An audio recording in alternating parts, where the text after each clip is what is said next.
trecho da palavra de Deus se encontra em Apocalipse capítulo 2, versículo 8. É uma das 7 cartas escritas por João, e eu diria ditadas, inspiradas por Jesus Cristo, porque na verdade é o próprio Jesus que toma o cabeçalho dessas cartas.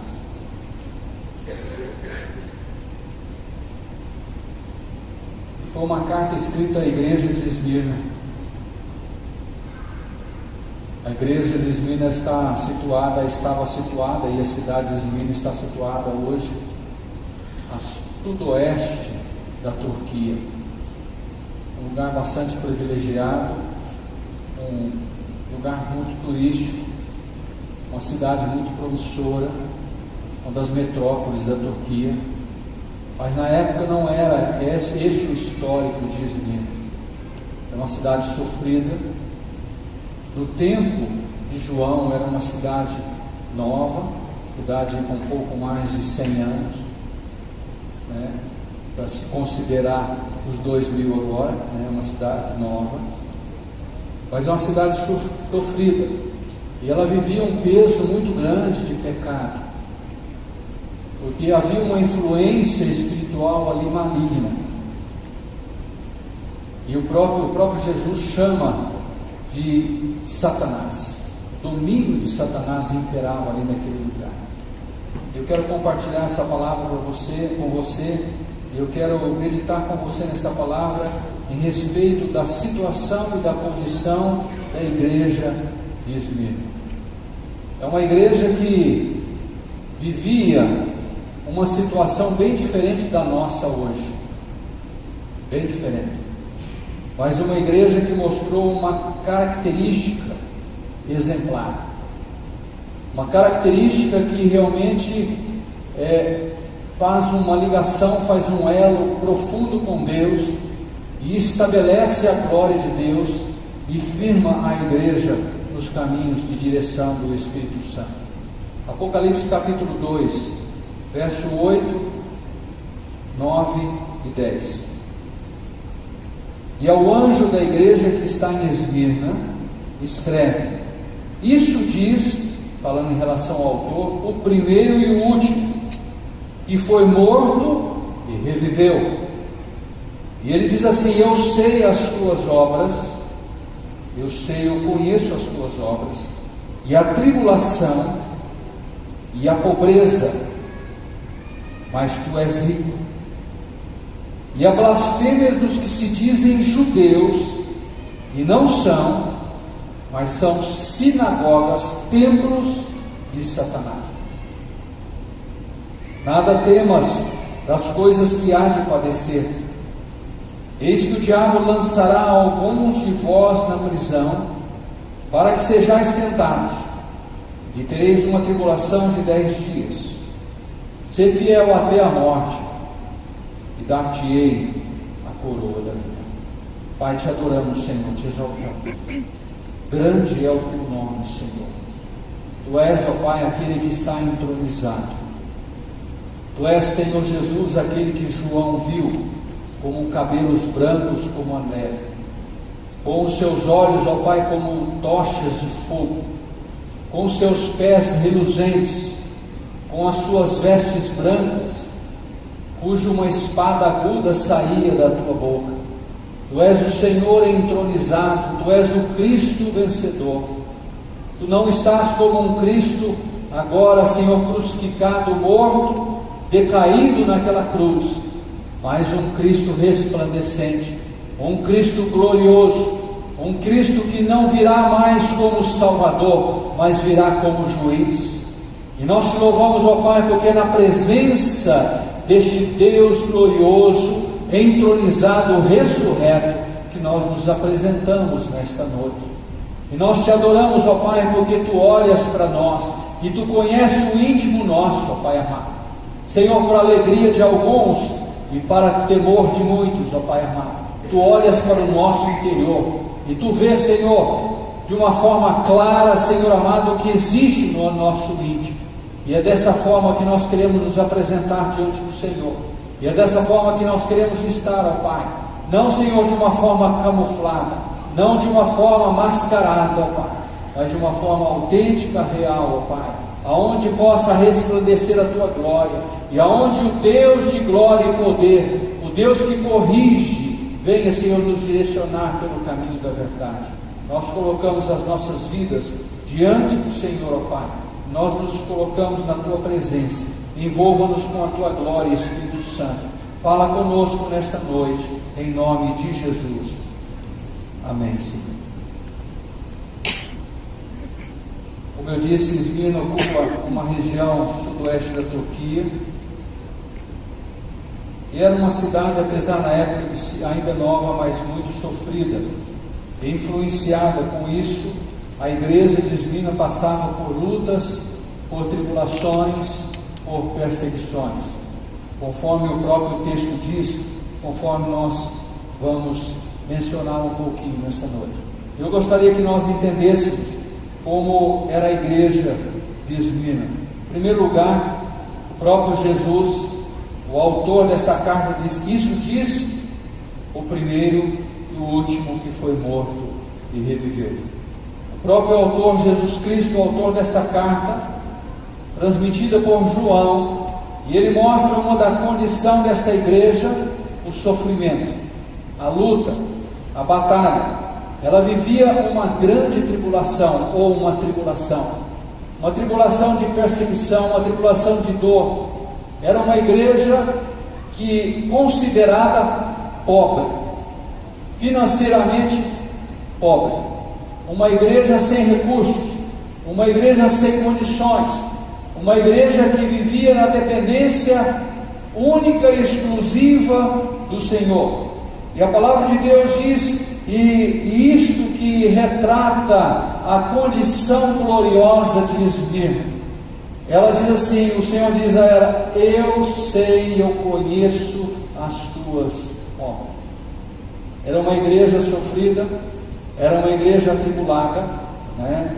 Não se compara ao sofrimento da igreja de hoje, pelo menos brasileira, e mais direcionada à PIB de Alto Taquari.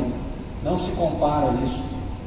Era uma igreja perseguida, atribulada, uma igreja que vivia as angústias, uma igreja materialmente pobre. Mas quando o Senhor diz: eu sei as tuas obras, eu conheço as tuas obras, interessante que a visão de Jesus para aquela igreja era uma visão totalmente diferente da própria realidade da igreja. E o texto diz: e pobre, e pobreza. Alguma versão diz: e pobre. Sei que são pobres, na linguagem, na nova tradução da linguagem de hoje. Mas a visão de Jesus para aquela igreja é uma visão de uma igreja rica, uma igreja materialmente pobre, uma igreja perseguida talvez pela sua condição, pela sua forma de ser, pela sua pequenez, aparentemente dizendo diante da sociedade da época, mas na visão de Jesus mostra que a igreja era rica. Interessante que uma outra carta, quando eles diziam: ricos somos e estamos enriquecidos e nada temos falta, Jesus disse: não sabes que é pobre, nu e miserável. Para uma igreja rica, Jesus dizia que eles eram pobres. Para uma igreja pobre, Jesus dizia que era rico. O contexto da visão do Senhor com as nossas vidas é uma forma totalmente diferenciada da forma que estamos, da forma que vivemos. E Jesus mostra, e João descreve porque esta igreja então era rica. O conceito de Deus para aquela igreja era um conceito de igreja rica, quando a condição real era de igreja pobre. Eu quero abrir um parênteses aqui e quero perguntar para você: qual é o teu conceito em relação à tua vida? Qual é o teu conceito? Talvez você olhe para você e você vê a situação que você está vivendo, o problema que você está enfrentando, a discriminação que você está vivenciando, talvez o menosprezo que você está vivenciando. E Deus olha para dentro de você, Ele vê algo especial em você. E Ele diz: você não é o que você acha que você é. Você é aquilo que eu vejo em você. E eu vejo uma grande riqueza em você. E muitas vezes as pessoas olham para si e se acham ricos, espiritualmente ricos. Eu sirvo a Deus desde a minha infância, eu faço isso para Deus, eu sou dizimista, eu tenho uma família unida, eu sou fiel ao meu marido, eu sou fiel à minha esposa, eu sou uma pessoa, talvez materialmente nem tanto, mas eu sou uma pessoa rica. E muitas vezes o Senhor olha para dentro de nós e diz assim: você é pobre, nu e miserável. Porque o conceito de Deus não é o nosso conceito. O Senhor olha para o nosso interior. Sabe uma coisa que me faz tremer? A gente vê muito isso como uma forma de refutação nas redes sociais. Coisa que eu acho terrível, pessoas brigarem em redes sociais, né? Pensa num negócio ridículo, baixo. Isso é coisa da ralé. Me perdoe, mas é coisa da ralé. Pessoa discutir. Aí como que uma autoafirmação, assim, eu não estou nem preocupado com o que falem de mim, né? Porque Deus olha o meu interior. Aí que eu treino. Ora, se o meu exterior está destruído, o meu exterior é um reflexo do meu interior. E agora eu jogo isso na mão de Deus, na incumbência de Deus, para Ele examinar o meu interior. Misericórdia. O caminho do inferno é largo. E a palavra de Deus que são muitos que caminham por ele. Nós precisamos tomar cuidado muitas vezes com certas expressões que nós usamos. Estão falando mal de mim, mas Deus está vendo. Nós precisamos realmente entender a profundidade e entender o complexo que é quando Deus olha para dentro de nós e enxerga o nosso interior. E nós vamos mencionar isso aqui nesta palavra hoje. Eu coloquei ela como tema, essa condição como tema, mas não vou dizer o que eu quero mencionar no final. O que Deus vê em nós não é o que temos ou o que fazemos. O que Deus vê em nós é aquilo que realmente nós somos. É por isso que quando Deus olha para Esmirna e diz assim: você é pobre, mas é rica. Você é tribulada, angustiada, sofrida, vive numa condição material pequena, mas você é rica. O que Esmirna tinha, que possuía, que trazia esta riqueza, que assoberbava todas as situações e as condições exteriores que aquela igreja trazia sobre si? É uma boa pergunta. Jesus diz também que era uma igreja que vivia sob fortes influências negativas. Uma igreja que vivia uma grande pressão. A pressão do mal estava sobre ela. E a pressão que existia sobre a igreja em Esmirna não era uma pressão de fora, não era uma pressão de homens ímpios, de homens indoutos, de homens pecadores, de pessoas ignorantes em relação à palavra de Deus, em relação ao projeto de Deus.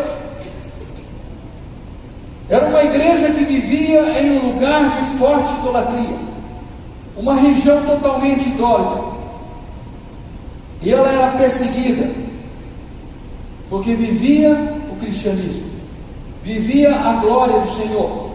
Era uma igreja que tinha pessoas que criam na mitologia grega, pessoas que vivenciavam a mitologia grega. Eu não vou entrar em detalhes aqui em relação à mitologia grega, onde eles tinham deuses para tudo. Era Deus do trovão, era Deus do tempo, era Deus da produtividade, era Deus da fertilidade, era Deus para isso, era Deus para aquilo.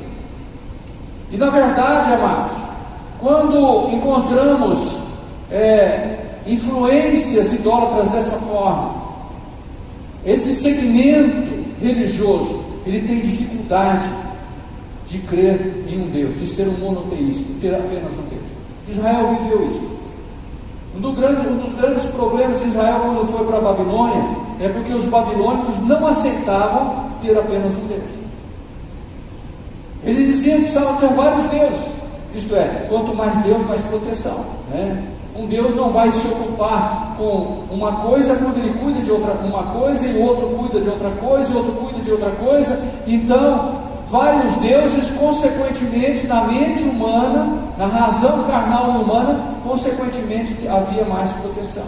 Como que um Deus ia dar conta de tudo? Só que eles nunca haviam conhecido e não sabiam quem é este Deus, o Senhor Criador do céu e da terra, aquele que comanda todas as coisas, aquele que tem domínio de todas as coisas, aquele que se encarnou e veio para dar uma abertura para o homem, mas antes dele subir, ele disse: é-me dada toda a autoridade no céu e na terra. Não sobrou autoridade para ninguém, não sobrou poder para ninguém, toda a autoridade foi colocada nas mãos dele, está nas mãos dele. A palavra de Deus diz que está sentado à direita de Deus e intercede por nós. Ele é o todo soberano, ele é o imutável, ele é o onipresente, ele é onipotente, ele é onisciente, ele sabe de todas as coisas, ele comanda todas as coisas, ele tem tudo sob seu domínio. E a palavra de Deus diz que ele muda estações, e ele muda história, e ele interfere na história também. O Senhor Todo-Poderoso. As pessoas não conseguiam entender como que um Deus só poderia resolver todos os meus problemas e os problemas de uma nação inteira. Então eles resolviam criar deuses. E assim Esmirna vivia dessa forma. E quem sofria a pressão era realmente os cristãos. Ela estava plantada em um lugar que o próprio Jesus disse, um lugar estratégico de Satanás. Ele diz assim: sinagoga de Satanás. Pessoas que eram usadas por Satanás para destruir, para perseguir, para nocautear a igreja do Senhor. E isso acontece nos dias de hoje. Acontece nos dias de hoje. E o Senhor diz assim: blasfêmia dos que se dizem judeus, e não são, mas são a sinagoga de Satanás. Pessoas que dizem ser, mas não são o que dizem. Eram judeus, mas estavam extraviados da lei judaica, estavam fora daquilo que o próprio judaísmo ensinava, estavam por outros segmentos, por outras situações de fé e de crença, e para defender a sua fé, eles perseguiam os cristãos. Não é assim que muitas vezes acontece no nosso meio? A pessoa, para defender os direitos dele, eles querem nocautear a palavra. Ah, mas não é assim que está dizendo, mas não tem nada a ver. E acaba o quê? Contaminando a igreja do Senhor. E se a pressão for maior, acaba perseguindo a igreja do Senhor Jesus Cristo. Esmirna vivia exatamente isso. Esse tipo de pessoa estava misturado no meio da igreja.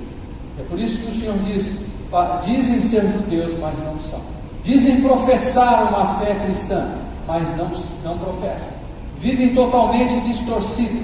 Vivem de uma forma diferenciada do propósito da lei e daquilo que Deus tem e espera de nós. Esmirna, a igreja de Esmirna, era perseguida pelos próprios de dentro da igreja. Eram traidores, mentirosos, fanáticos na sua conduta e na sua fé. Muitas vezes nós vivemos isso também. E muitas vezes nós vemos a igreja se escandalizando com isso, né? Isso é para nós entendermos que no meio da igreja cabe, no meio da igreja, conjunto aqui, nosso, cabe todo tipo de pessoa. Mas na igreja de Cristo, na igreja do Senhor, só cabe um tipo de pessoa, só cabe uma forma de pessoa, pessoas lavadas pelo sangue de Jesus, pessoas transformadas, pessoas regeneradas, pessoas que expressam no seu interior aquilo que Cristo fez no seu interior, pessoas que falam com coerência, pessoas que pensam com coerência, pessoas que caminham na verdade, pessoas que vivem a verdade, pessoas com integridade, pessoas de uma palavra só, pessoas que, como o salmista diz, mesmo que jure com dano seu, não muda. Prometeu, está prometido, nem que tome prejuízo, cumpre a sua palavra. Pessoas fiéis, pessoas autênticas, pessoa verdadeira, pessoas que trazem a marca de Cristo, pessoas que expressam a glória do Senhor e vivem dentro do templo e lá fora e no seu lar a glória do Senhor. A palavra de Deus diz que Esmirna era assim. E Esmirna trazia uma característica que levava à vitória. Esmirna era uma igreja vitoriosa, mesmo em viver em condições precárias, mesmo de se considerar pobre e de ser realmente pobre. Jesus fala: vocês são ricos. E Esmirna traz esta marca é a fidelidade. Esta marca é a fidelidade. Fidelidade no meu agir, fidelidade no meu falar, fidelidade com o meu esposo, fidelidade com a minha esposa, fidelidade naquilo que eu vivo, naquilo que eu troco de mensagem do celular, fidelidade. Você sabe por que celular tem senha? O Espírito Santo me colocou isso agora. Sabe por quê? Porque pessoas infiéis usam ele. Pessoas infiéis usam ele. O que precisa de senha? Cofre onde guarda dinheiro. Senha de banco, aonde está o teu dinheiro na banco para o ladrão não roubar. Mas o que tem no seu celular que não pode ser visto? O que tem que o teu marido não pode saber? O que tem que a tua esposa não pode saber? O que tem que o pastor não pode saber? Nem quer. O que tem que o teu líder não quer saber? Não pode saber. O que tem nele? Precisa de uma senha. Por quê? Porque são pessoas infiéis. São pessoas infiéis.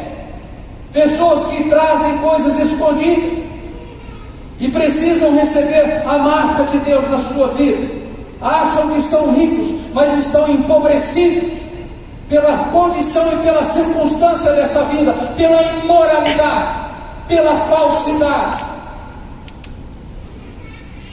Querem ser abençoadas, mas estão à margem do caminho da bênção de Deus, porque não vivem compromisso com o Senhor, porque não são fiéis. Jesus diz àquela igreja: ser fiel até a morte e dar-te a coroa da vida. O Senhor fecha esta carta, uma carta curtinha à igreja de Esmirna. Ele diz: ser fiel até a morte.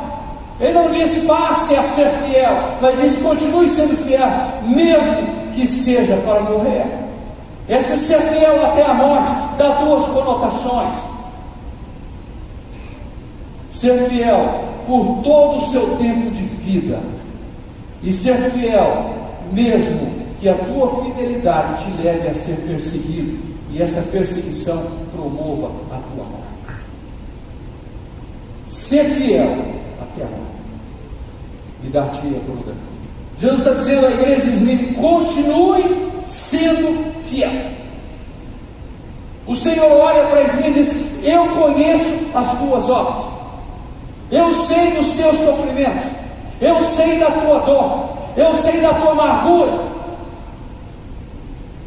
E ainda por cima, o Senhor diz para Esmirna: eu não tenho uma boa notícia para você. O diabo vai lançar alguns de vocês na prisão. Isto é, a perseguição vai piorar. Mas não se preocupe, será apenas por 10 dias. Esses 10 dias não quer dizer que serão 10 dias cronologicamente, 1, 2, 3, 4, 9, 10. Ele está dizendo que será por pouco tempo. O que é pouco tempo para você? Por pouco tempo Deus conduziu Israel pelo deserto até chegar na terra prometida. Por pouco tempo, 40 anos. E para muitos, na caminhada do deserto foi a vida toda. Porque dos 600 mil homens que saíram do Egito, apenas 2 entraram na terra prometida. A palavra de Deus diz que um dia para o Senhor é como 1000 anos, e 1000 anos como um dia. Eu não sei por quanto tempo, mas eu sei que aqueles que querem viver, Paulo diz, aquele que quer viver Cristo piamente, padecerá perseguições. Eu pergunto para você: até onde você está disposto a ser perseguido? Até onde você está disposto? Até onde você está disposto a ser perseguido? Até onde vai a tua força para suportar a perseguição? E Jesus diz à igreja de Esmirna: ser fiel até a morte. Jesus diz à igreja de Esmirna, porque ele conhecia a igreja de Esmirna, e ele sabia que a igreja de Esmirna estava disposta a ser fiel, mesmo que fosse para morrer pela sua fidelidade. E eu quero dizer, encerrar esta palavra, que a fidelidade é a marca de Deus na sua igreja. Jesus virá um dia nos céus, e eu espero que seja breve. E a palavra de Deus diz que com grande alarido de trombeta romperá os céus, e ele arrebatará os seus escolhidos. E quem serão os seus escolhidos? Aqueles que permaneceram fiéis ao Senhor, aqueles que irão receber a coroa de glória, aqueles que o justo juiz virá e colocar na cabeça de cada um aquela coroa cravejada de pedras, eu espero, pelas obras que você fez aqui em nome do Senhor nessa terra. E eu quero dizer para você, meu amado, não troque essa coroa por nada. Essa coroa está ligada à condição de fidelidade. Fidelidade não é parcial, fidelidade é total. Fidelidade é a todo momento, a toda hora da minha vida. Fidelidade é em todas as áreas da minha vida. Fidelidade é em todas as situações, todas as condições. E eu passo a viver nesta terra. Ser fiel até a morte e dar-te-ei a coroa da vida. Você quer ser coroado, coroada naquele dia do Senhor? Amém? Porque se não for coroado, vai ser coroado no inferno. Tem que ser coroado na glória. Eu quero dizer para você, você que serve a Jesus, você tem uma coroa no céu. Uma coroa. Eu quero dizer para você nesta noite, não troque essa coroa por nada. Não venda, não barganhe essa coroa. Não troque por nada. Guarde essa coroa. Guarde aquilo que o Senhor tem preparado para você. Ser fiel até a morte, dar-te-ei a coroa da vida. Aquele que vencer receberá a coroa da vida, diz o Senhor. Aquele que vencer o quê? Vencer a tribulação, vencer a perseguição. Nada vem roubar a sua fidelidade. Aquele que vencer é aquele que chegar ao final em fidelidade ao Senhor. Nossa aliança com Deus em fidelidade é que garante todas as nossas vitórias nessa terra. É o grau de fidelidade que eu vivo com Deus, é que garante as minhas vitórias nessa terra. Não adianta eu ficar orando e expulsando o diabo, viu? Não adianta. Não adianta eu ficar indo fazendo libertação. Pode fazer libertação todo dia. Pode chamar o ministério da igreja de libertação e todo dia fazer libertação. Se você não fechar a brecha. O ministério de libertação nem faz libertação em pessoas que têm brecha aberta. Se souber, não faz. Então tem que fechar a legalidade. Não adianta varrer a casa com a porta aberta contra o vento. Quem é mulher, irmã, sabe disso, né? Qualquer um sabe disso. Uma ventania louca entrando pela boca da porta, e você tentando empurrar o pó para fora. Você dá uma vassourada para fora e ele joga 2 metros para dentro. E aí vai jogar em cima do armário, em cima da geladeira, aonde você já limpou. Nós temos que fechar a porta. Fidelidade com Deus leva você a fechar a porta. E quando você fecha a porta, as portas do céu se abrem, a glória de Deus se manifesta, o poder de Deus move e as vitórias acontecem na nossa vida.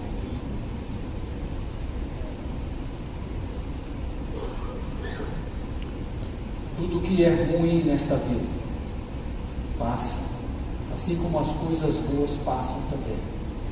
Mas aquilo que permanece é aquilo que nós plantamos, é aquilo que nós somos em Cristo, no Senhor e através do Senhor.